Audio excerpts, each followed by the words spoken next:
இந்த அருள் வாக்கு. நீங்கள் உங்களை பிடிக்கலன்னு யார் சொல்கிறாங்களோ அவங்கள நீங்கள் தொடாதீங்க. காரணம் என்ன தெரியுமா? தொட்டு பார்த்து பேசக்கூடிய இந்த வாய் இருக்கு இல்லையா, நாளைக்கு அதே வாய் உங்களை போட்டுரும்.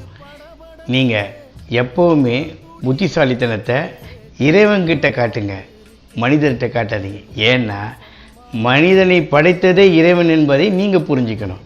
அதனால் உங்கள் புத்திசாலித்தனத்தை வேரோட அடியோட நீங்கள் சாதிக்கணும்னா இறைவன் மட்டும்தான் உங்கள் கூட வர முடியும். அந்த இறைவன் வேறு யார் இல்லைங்க, நம்ம அருள்மிகு ஸ்ரீ பாடி படவட்டம்மன் கோயில் இருக்கக்கூடிய அந்த யட்சினி நித்திகா தாங்க. அவளை உங்கள் கையில் கரங்கொண்டு பேச ஆரம்பிச்சிட்டிங்கன்னா அந்த வளர்ச்சியை யாராலும் தடுக்க முடியாது. இது நான் கண்ட உண்மை. வாங்க நம்ம பயணம் செய்வோம்.